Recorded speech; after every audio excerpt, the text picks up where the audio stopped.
경제브리핑 불편한 진실이 여러분의 확실한 두통 치료제가 되어드리겠습니다. 경제 뉴스가 연예 뉴스처럼 쉽게 들리는 그날까지. 경제브리핑 불편한 진실.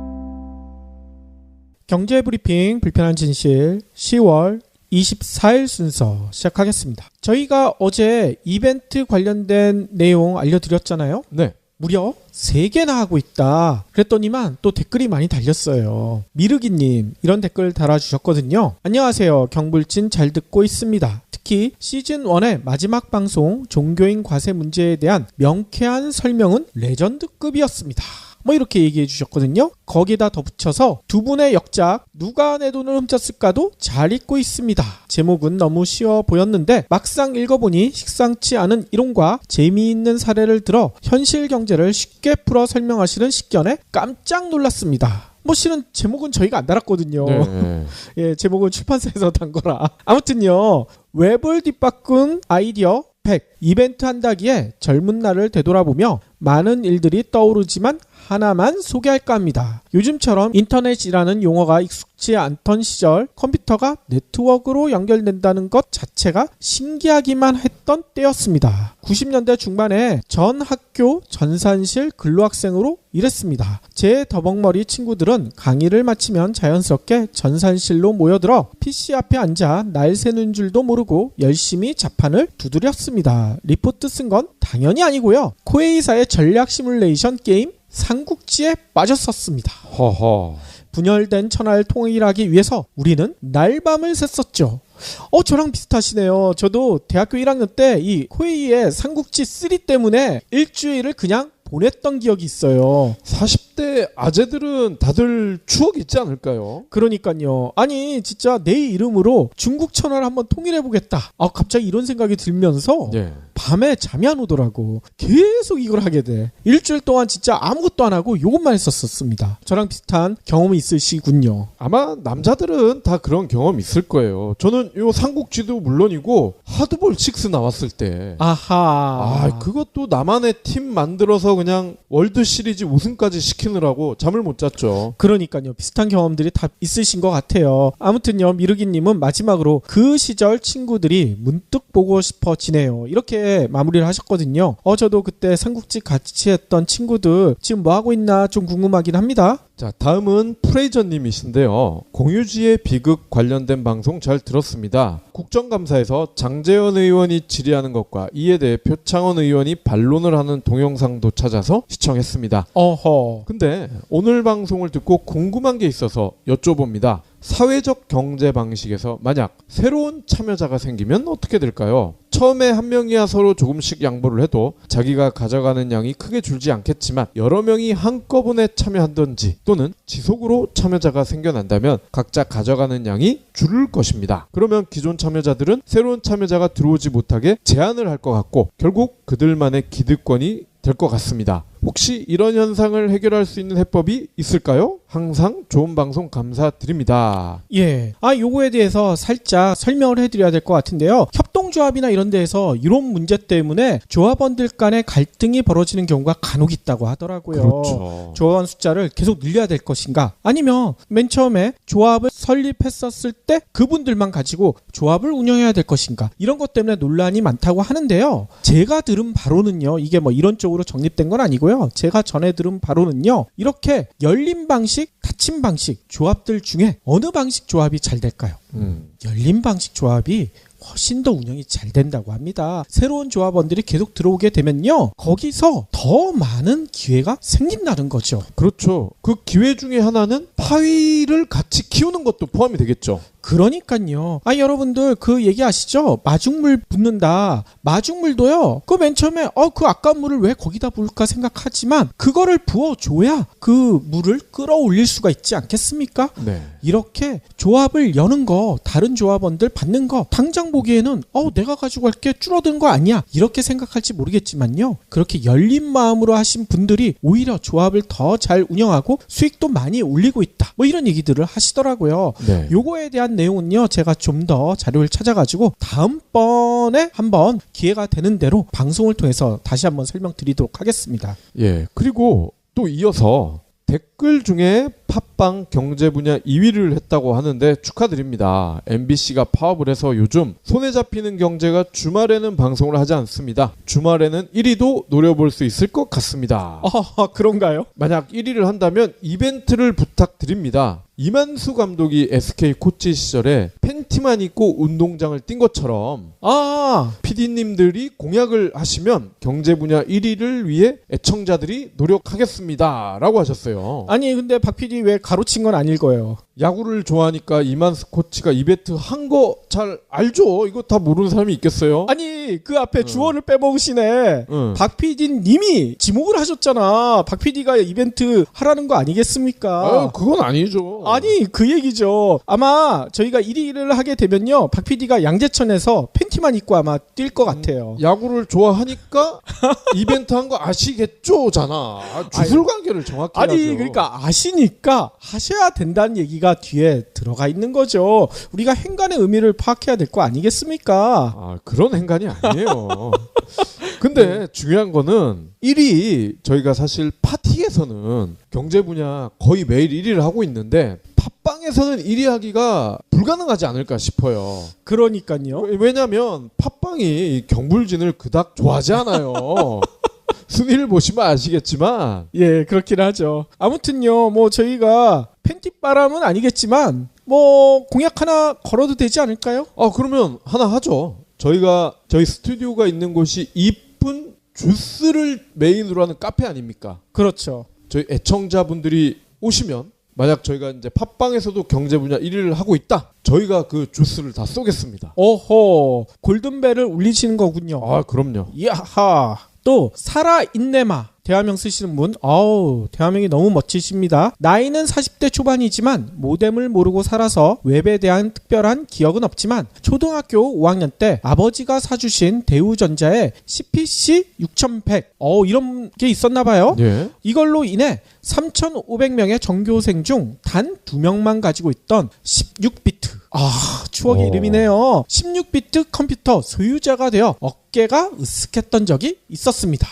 비록 256KB 원디스크 기억나시나요? 네. 예, 엄청 컸던 디스크 있죠? 요즘은 거의 쓰지 않는 이것과 IQ 시리즈 그리고 팩이 판치던 시절에 디스크로 게임을 복사해서 500원에 팔던 기억이 엊그제 같습니다.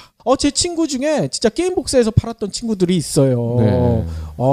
그 추억이 있으시군요. 갑자기 커진 세진 컴퓨터. 이게 아마 새 별표 별표를 해놓는데 이게 아마 세진 컴퓨터 맞을 겁니다. 이 세진 컴퓨터로 의해 16비트가 보편화되기 전까지 제가 왕이었습니다. 이런 얘기를 남겨놓으셨어요. 세진 컴퓨터 하니까 그 진돗개 나왔던 광고가 기억나네요. 그러니까요. 아무튼 이 당시 세진 컴퓨터 장난 아니었죠. 저도 16비트 컴퓨터를 샀던 기억이 있긴 한데 아무튼요. 이 얘기를 써서 저는 웹을 바꾼 100가지 아이디어 이벤트 응모하셨는 줄 알았더니만 그게 아니네요. 예. 일본어에 대한 에피소드 또 남겨놓으셨어요. 대학교 신입생 때였습니다. 기본적으로 영어와 일어는 할 줄 알아야 된다는 생각에 겁도 없이 교양에서 일어를 신청하고는 제대로 공부도 못해보고 결국 F를 받았습니다. 그래서 군대 갔다 와서 다시 서력하겠다는 생각에 일본어를 재신청했었던 기억이 있습니다. 이때는 정말로 제 딴엔 열심히 공부했습니다. 히라가나 가타카나도 외우고 했었는데 복학 시점에 교양 일본어를 수강한 이들은 사설 일본어 학원을 다니는 학생들이 대부분이었기 때문에 제 학점은 겨우 D 마이너. 간신히 이 D 마이너는 그러니까 낙지의 바로 위. 네. 이게 뭡니까? 일본어 교수를 찾아가서 일본 영화도 좋아하고 일본어 친구도 많다고 애걸복걸해서 D 플러스로 살짝 학점을 올린 기억이 아직도 납니다. 뭐 이런 얘기를 하셨어요. 그래서 그때 트라우마를 극복할 수 있도록 시원스쿨에 왕기초 일본어 들을 수 있는 기회를 주셨으면 좋겠습니다. 이런 얘기를 하셨네요. 이분께는 필히 드려야죠. 그러니까요. 뒷불. 저도 뒷불이 몇 개 있거든요. 예. 박 PD는 많다면서요. 전 D는 없어요. C 아니면 F입니다. 그래요? 이야. 공부 잘했네요. 공부 맨날 안 했다고 하더니만. 뭐 아니면 돈대요, 뭐. 저는 D도 몇 개가 있어서 좀 창피하지만. 그러면 오늘 꼭 챙겨야 할 경제 브리핑. 며칠 전부터 예고가 됐었죠. 오늘 정부가 가계부채 대책 발표한다 뭐 얘기를 했었는데요. 여러 언론에서 예측한 대로 나온 것 같아요. 네. 아무튼요, 정부가 발표한 자료를 보니까요, 내년부터 신총부채 상환 비율, 총부채 상환 비율 앞에 신이 붙었어요. 오. 뭐 이런 거를 도입한대요. 그래서 다주택자들의 돈줄을 사실상 추가 대출이 불가능할 정도로 조일 예정이라고 합니다. 그러면 DTI의 신인가요? 그러니까요. 거기다가 총체적 상환 능력 비율 DSR이라고 하죠. 이것도 도입을요. 내년 하반기로 앞당겨서요. 빚내기를 전반적으로 어렵게 한다고 합니다. 게다가 자영업자 대출이나 이금융권 대출, 집담 대출 이것도 억제해서요. 가계부채 증가율을요. 8% 이내로 관리할 방침이래요. 특히나 부동산 임대업자에 대한 규제를 강화해서요. 요즘 많은 논란을 일으키고 있는 갭투자 있죠. 네. 갭투자를 통한 임대업 진입도 어렵게 할 방침이라고 합니다. 이런 내용은요. 오늘 기획재정부와 국토교통부 금융위원회가 같이 발표한 가계부채 종합대책에 실려 있다고 해요. 좀 더 자세히 살펴보면요. 정부는요. 파리 대책 내놨잖아요. 근데 이걸로 가계부채 잡기가 힘겹다는 얘기가 많이 나왔었죠. 그래서 아까 얘기 드린 신 DTI 이거를 통해서요. 다주택자들의 자금줄을 더욱 조이기로 했다고 합니다. 신 DTI 궁금한데요. 이거는요. 기존 DTI가 대출 원리금에 신규 주택담보대출 원리금과 기존 주택담보대출 등이 이자 상환액만 포함했다면요. 신 DTI는요. 기존 주택담보대출의 원금까지 포함한다는 거예요. 그러니까 이자보다 원금까지 포함하면 훨씬 더 이게 강력해지는 거죠. 네. 아울러 다주택자가 추가로 주택담보대출을 받으면요. DTI 산정 시 만기를요. 15년 이렇게 제한한다고 합니다. 또 주택담보대출을 한 건 받으면요. DTI가 평균 30%는 그냥 넘어가죠. 이 때문에 도권 내 그러니까 한 도에서 한 건 이상 주택담보대출 보유자의 추가 대출 이거는 사실상 불가능해질 예정이라고 해요. 정부의 파리 부동산 대책에 따라 이미 지난 23일부터 주택담보대출을 한 건 보유한 가구는요. 서울 강남 등 11개 구 그리고 세종 등 투기 지역에서는 주택담보대출을 받을 수 없었잖아요. 네. 뭐 이거를 더 강화한다는 거죠. 서울의 나머지 14개 구 그리고 과천시 등 투기 과열 지구에서는요. DTI 30%를 적용받고요. 조정 대상 지역에서 DTI를 40% 수도권에서는 50% 이렇게 적용받게 된다고 합니다.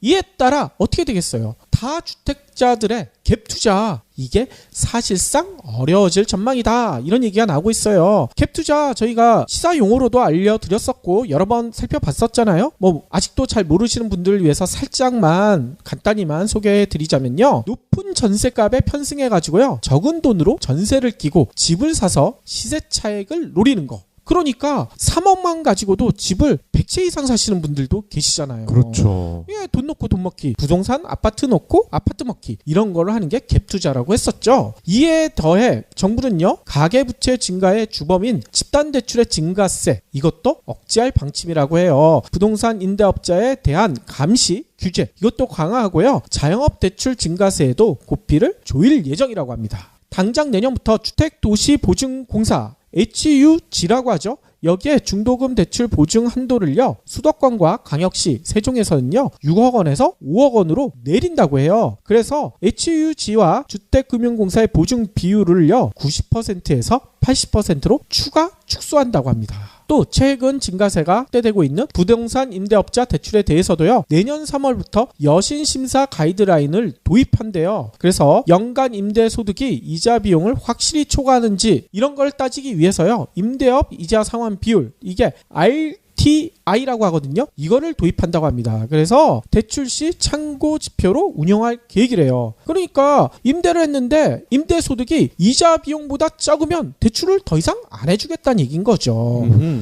정부는 이런 대책들을 통해서 어떻게 하느냐 현재 1,400조 원을 돌파해가지고 난리가 난 가계부채의 증가율을요 0.5에서 1%포인트를 낮출 예정이라고 해요. 그래서 지난 10년간 연평균 증가율은 8.2% 수준 이내로 유도한다고 합니다. 현재 추세보다는 연간 증가 규모를요 10조 원에서 20조 원 낮추고요. 올해 연말 가계부채 잔액을요 1,450조에서 1,460조 요 내에서 관리할 계획이라고 해요.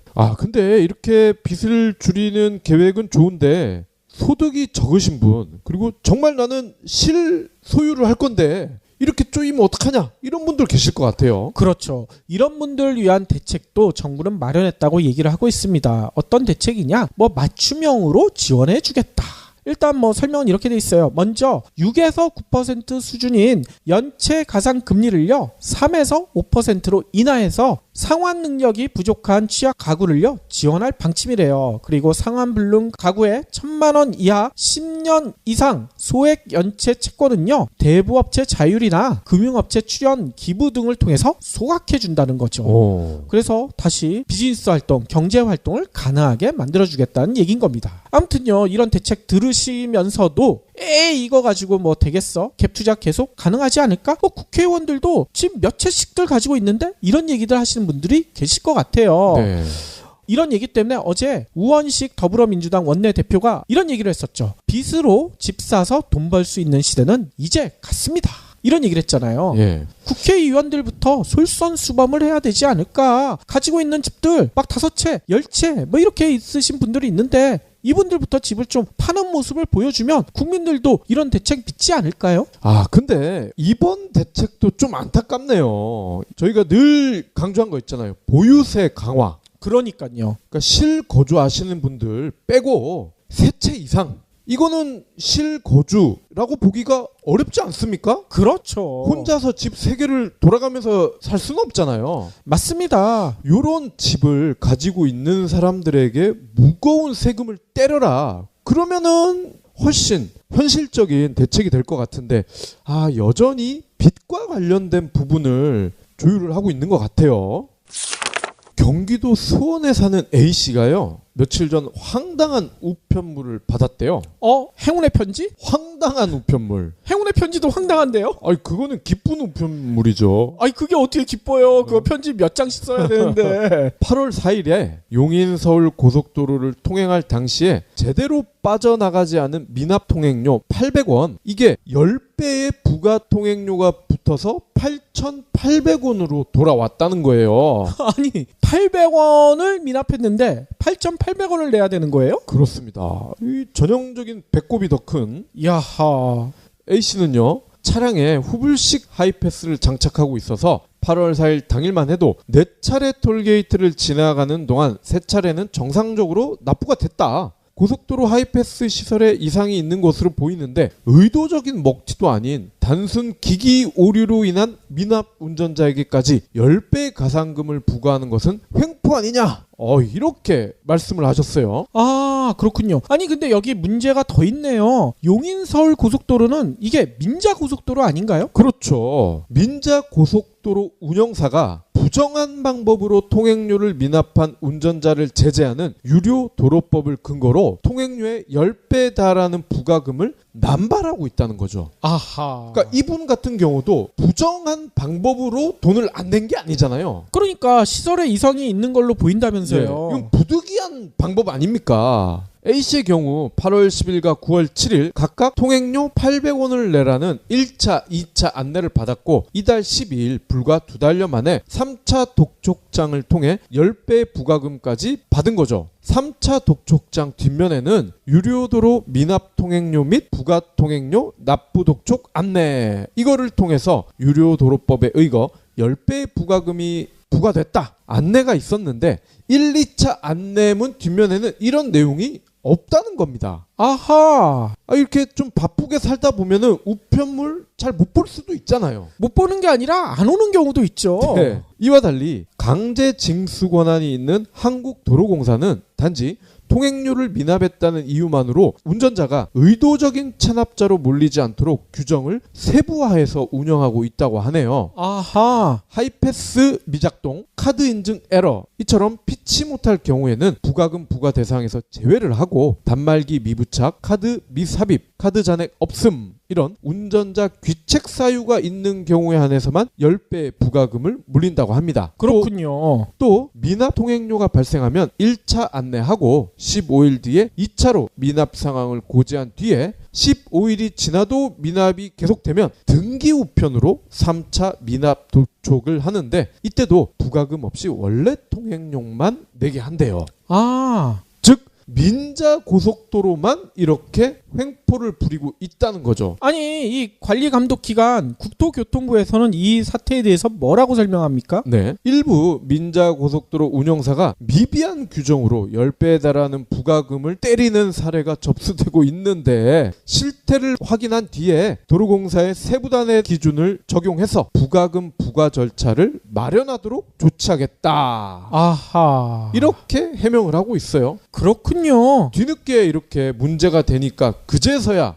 처리를 하겠다라고 나선 건데 이 민자고속도로 운영사 필히 세무조사를 해봐야 될 것 같습니다. 왜요? 아니 10배씩 이렇게 가져가잖아. 예.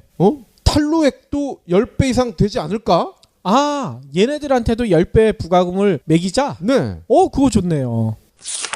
저희도 팟캐스트를 하면서 월급이 엄청 줄었잖아요. 네. 신문사 다닐 때 뭐 거의 절반? 3분의 1? 뭐 이 정도 그렇죠. 수준밖에 안 되죠. 그래서 저희도 월 200만 원이 넘을까 말까 하는 급여를 받고 있는데 저희랑 비슷하게 월급이 적으신 분들이 의외로 많네요. 저희만 적은 줄 알았어. 왜냐면요. 오늘 통계청이 발표한 2017년 상반기 지역별 고용조사 여기에 월급에 관련된 내용도 있었나 봐요. 전체 월급쟁이의 43%가요. 월 200만 원 미만의 급여를 받고 있는 것으로 나타났다고 합니다. 저희 동지가 이렇게 많을 줄이야. 절반에 조금 못 미치는 분들이 월 200만 원도 채 못 받는다. 그러니까요. 야. 많죠. 아무튼 우리나라 직장인이라고 불리는 임금 근로자가 몇 분이나 되신가 봤더니만요. 1977만 9천 명. 상당히 많죠. 약 2천만 명이네요. 그렇죠. 근데 이 중에 아까 얘기대로 43%에 해당하는 852만여 명이 월급이 200만 원 미만이래요. 전체의 10.4%인 206만 8천 명은요. 더 열악하다고 합니다. 왜냐? 월급이 100만 원 아래래요. 100만 원 아래 가지고 생활이 가능하실까요? 그리고요. 전체의 32.6%인 645만여 명이요. 100만 원 이상 200만 원 미만. 이거 가지고도 생활이 불가능하실 것 같은데요. 그러면 월급 많이 받는 분들 진짜 200만 원 이상에서 300만 원 미만을 받는 임금 근로자는 몇 분이나 되시나 봤더니 27.3%밖에 안 되고요. 월급을 300만 원 이상 400만 원 미만 받는 노동자는요. 14.9%. 그리고 400만 원 이상 받는 분들은요. 14.8%밖에 안 된대요. 우리가 신문사 다닐 때는 이게 해당됐잖아. 그렇죠. 그러면 우린 많이 받았던 거네. 오. 아무튼요. 지난해 상반기와 비교하면요. 저임금자의 비중은 작아졌고요. 상대적 고임금자의 비중은 높아졌다고 해요. 아니 높아졌는데도 아직 이 모양 이 꼴이에요. 아무튼 지난해 상반기 200만 원 미만 급여 수령자가 45.8%였는데 월급 200만 원 이상인 노동자의 비중은 54.2%. 뭐 이렇게 나타났기 때문이라는 거죠. 200만 원 미만 급여 수령자의 비중은요. 2014년 상반기에는 49.7%, 2015년 상반기 48.3%. 추세적으로 낮아지고 있다고 합니다. 산업대 분류별로 임금 수준별 임금 노동자 비중 이것도 살펴봤더니만요. 100만 원 미만 임금 근로자 비중이 가장 높은 곳은 역시나 농림업. 네. 여기에 44.0% 비교적 높았다는 거죠. 그리고 사업시설관리 및 사업지원서비스업, 숙박 및 음식업 여기도요. 100만 원 이상 200만 원 미만 월급을 조금밖에 못 받으시는 분들의 비중이요. 각각 55.4%, 48.4% 거의 절반에 육박하는 거죠. 그리고 건설업, 운수업, 제조업은요. 200만 원 이상 300만 원 미만이요. 36%, 33.6%, 33.2% 이렇게 나타났다고 합니다. 월급을 많이 받는 산업군은 어딘가 봤더니만요. 전문 과학 및 기술 서비스업, 그리고 금융 및 보험업, 공공행정 및 사회보장행정 여기는요. 400만 원 이상이 각각 35%, 34.6%, 28.2% 높게 나타났다고 해요. 예, 아무래도 차수가 높은 산업일수록 임금도 높군요. 그러니까요. 아니 근데 여기서 보세요. 여러분들 200만 원 미만의 월급을 받고 생활이 가능할까요? 뭐 자연인이면 가능하겠죠. 나는 자연이다 네. 해서 산에서 살면 예. 근데 산에서 사시는 분들은 일할 데가 없잖아. 도시에서 사셔야 되는데 도시에서는 진짜 혼자 혼자 살기도 진짜 빡빡한 삶 아니겠습니까? 이 200만 원 미만이란 것은 그냥 혼자 살아라 이 얘기가 아닐까 이런 생각이 들어요. 우리나라 출산율 낮다고 난리치고 있죠. 결혼율도 낮아지고 있죠. 이유가 다 여기 있는 거 아니겠습니까? 이러면서 애 낳아라 말이 안 되죠. 하긴 제가 지금 농담으로 자연인이라고 말씀을 드렸는데 이 산에서는 고로수라는 게 나오잖아요. 예, 고로수. 근데 이게 찔끔찔끔 나온대요. 그렇죠. 수돗물처럼 팍팍 나오는 게 당연히 아닐 거 아닙니까? 그래서 자연인들조차도 생수를 배달시켜 드신대요. 그렇죠. 아, 예전에 그게 1박 2일이었나요? 거기도 자연인이 한 분 나오셨는데 네. 그분이 가장 맛있어 하는 게 뭐냐면요. 둥지냉면. 아. 예, 거기는 얼음이 없기 때문에 냉면 시원하게 먹는 게 너무나 맛있다고. 그분은 자연인이라고 하시지만 도시 생활에 너무 찌든 자연인이시더라고요. 아무튼 이런 면에서도요. 저희가 늘 강조하고 있는 기본소득 같은 게 빨리 도입돼야 되지 않을까요? 이래놓고선 진짜 국민들 생활이 어떻게 가능하겠습니까? 예. 월급 200만 원도 안 주면서 애 낳아서 키워라. 예. 이거는 뭐 장난을 하자는 거죠. 아니 근데 우리는 어떻게 생활을 하고 있죠? 우리는 이미 다 키워놨으니까. 키워놨으니까 가능한가요? 우린 뭐 퇴직금도 아직 남아있고 그래서 그렇죠. 마지막으로는요. 앞에서 좀 머리 복잡한 얘기들을 많이 했으니까요. 한번 여러분들과 가볍게 생각해 볼 수 있는 이야기를 좀 전해드릴까 하는데요. 제 페이스북 지인이 꼭 한번 읽어보라고 전해준 내용이거든요.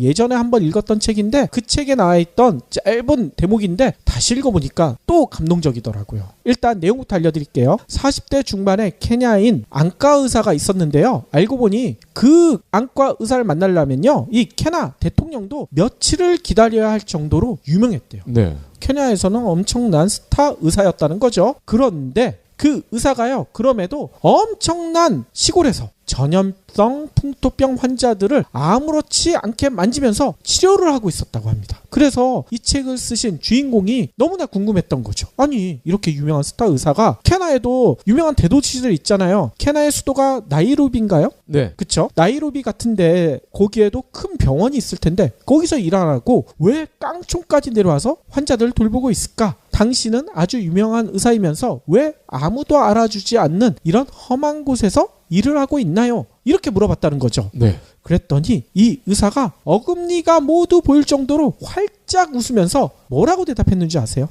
내가 가지고 있는 기술과 재능을 돈 버는 데만 쓰는 것은 너무 아깝지 않습니까? 그러나 무엇보다도 이 일이 내 가슴을 몹시 뛰게 하기 때문입니다. 이런 얘기를 했다는 거죠. 정말 멋진 분이네요. 그러니까요. 이 책 읽어보신 애청자분들도 많으실 거예요. 한비아 씨가 쓰신 지도 밖으로 행군하라. 여기서 나온 한 대목이거든요. 진짜 이 내용을 다시 보면서 저도 내 가슴을 뛰게 만드는 일을 하고 있나 다시 한번 돌아보게 됐어요. 예전에 신문사 다닐 때는 절대 가슴이 안 뛰었거든요. 네. 근데 요즘은 경제브리핑 팟캐스트를 하면서 박 PD랑 같이 호흡을 맞추다 보니까 제 가슴이 마구 뛰어. 그럼 갱년기라 그래. 그래요? 아니 박 PD 얼굴만 봐도 뛰는데 이거는 좀 이상한가? 오해하겠네. 그리고 방금 돈 버는 데만 내 재능을 쓰는 게 아깝다. 이런 표현은 나왔잖아요. 그렇죠. 그럼 저는 이제 돈 쓰는데도 제 재능을 좀 발휘해 보도록 해야 될 것 같아요. 저희가 시즌2를 맞아서 매출이 많이 올라가고 있나 보죠? 곧 올라갈 것 같습니다. 그러면 저희 월급도 올라가나요? 그럼요. 가슴이 진짜 뛰기 시작하네요. 여러분들도 다시 한번 이 문장 생각해 보시면서요. 진짜 지금 하시고 있는 일이 가슴을 뛰게 하는 일인지 아닌지 한번 생각해 보시는 것도 좋으실 것 같아요. 그쵸. 돈 버는 데만 올인을 하게 되면 남는 게 거의 없죠. 돈이 남을 수도 있지 않나 라고 생각을 할 수도 있지만 이 돈을 무덤까지 가지고 가는 사람은 없죠. 그렇죠.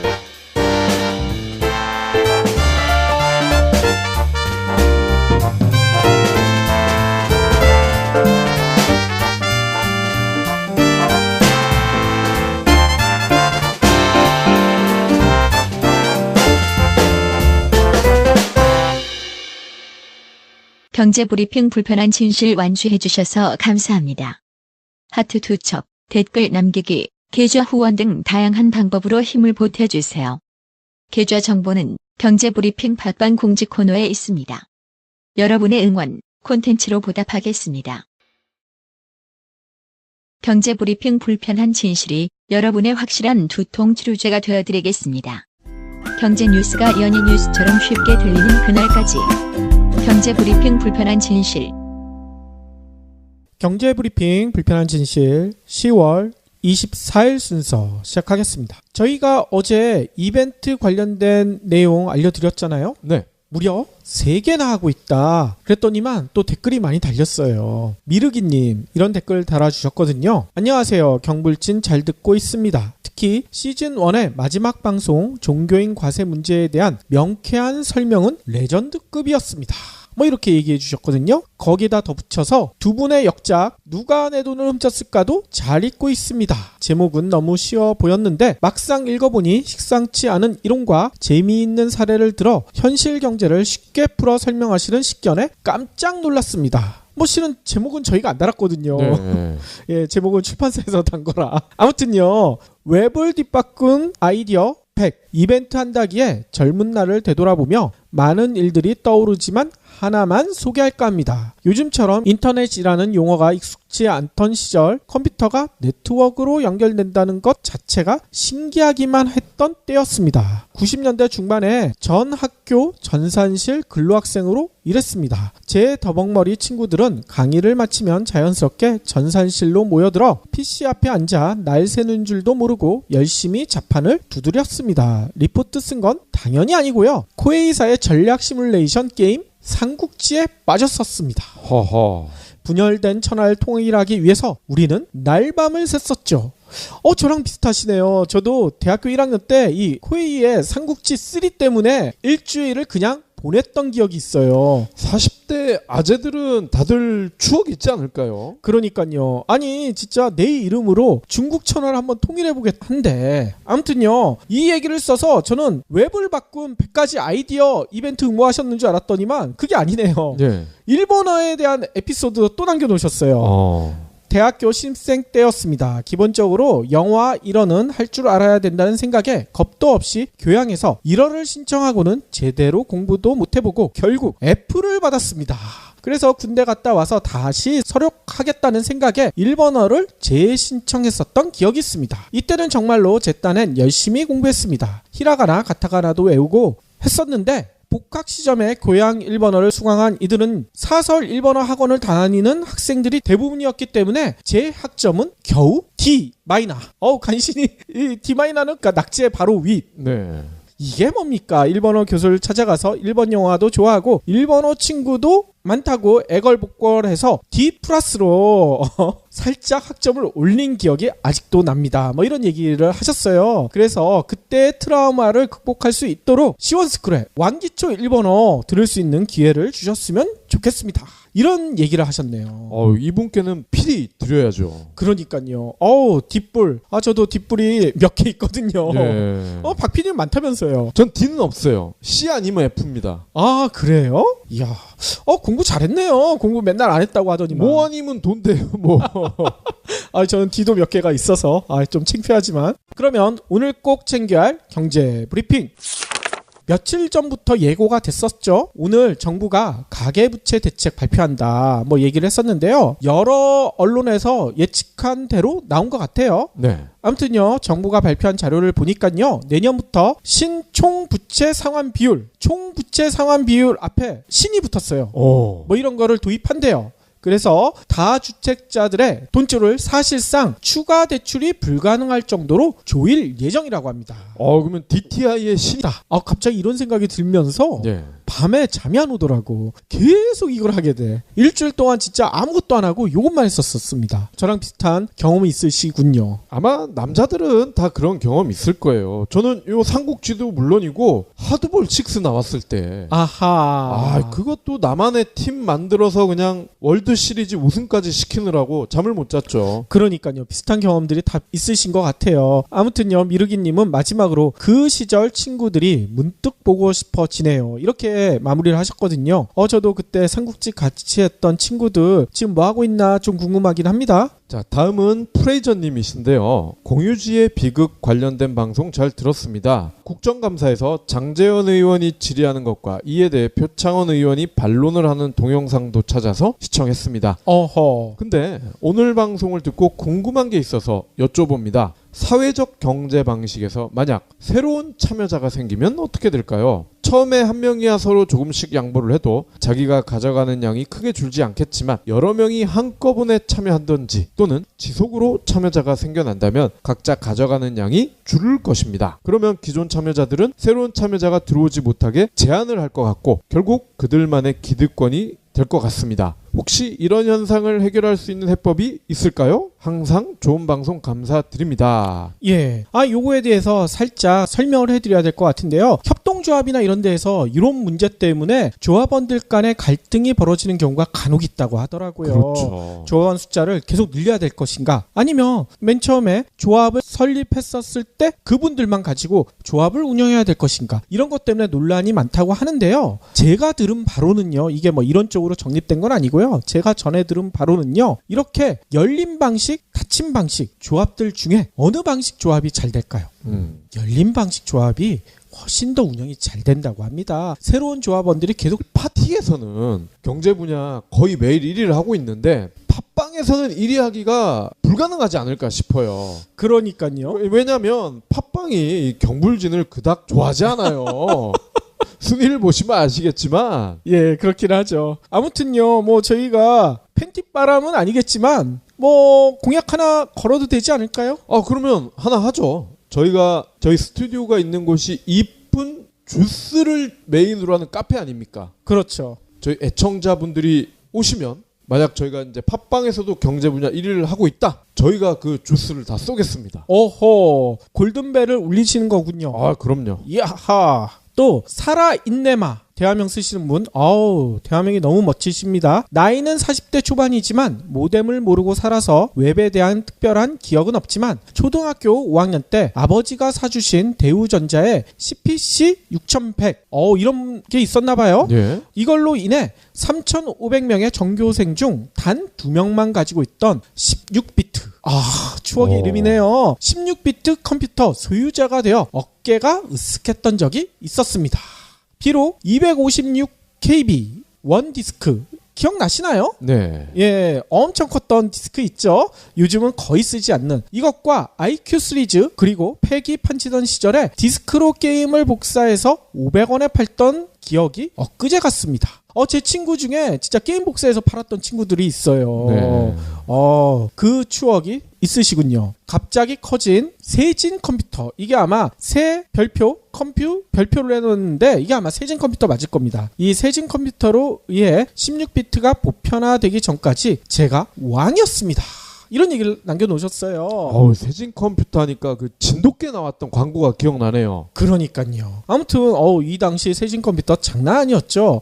저도 16비트 컴퓨터를 샀던 기억이 있긴 들어오게 되면요. 거기서 더 많은 기회가 생긴다는 거죠. 그렇죠. 그 기회 중에 하나는 파위를 같이 키우는 것도 포함이 되겠죠. 그러니까요. 여러분들 그 얘기 아시죠? 마중물 붓는다. 마중물도요. 그 맨 처음에 그 아까운 물을 왜 거기다 부을까 생각하지만 그거를 부어줘야 그 물을 끌어올릴 수가 있지 않겠습니까? 네. 이렇게 조합을 여는 거, 다른 조합원들 받는 거 당장 보기에는 내가 가지고 갈 게 줄어든 거 아니야 이렇게 생각할지 모르겠지만요. 그렇게 열린 마음으로 하신 분들이 오히려 조합을 더 잘 운영하고 수익도 많이 올리고 있다. 뭐 이런 얘기들을 하시더라고요. 네. 요거에 대한 내용은요. 제가 좀 더 자료를 찾아가지고 다음번에 한번 기회가 되는 대로 방송을 통해서 다시 한번 설명드리도록 하겠습니다. 예. 그리고 또 이어서 댓글 중에 팟빵 경제 분야 2위를 했다고 하는데 축하드립니다. MBC가 파업을 해서 요즘 손에 잡히는 경제가 주말에는 방송을 하지 않습니다. 주말에는 1위도 노려볼 수 있을 것 같습니다.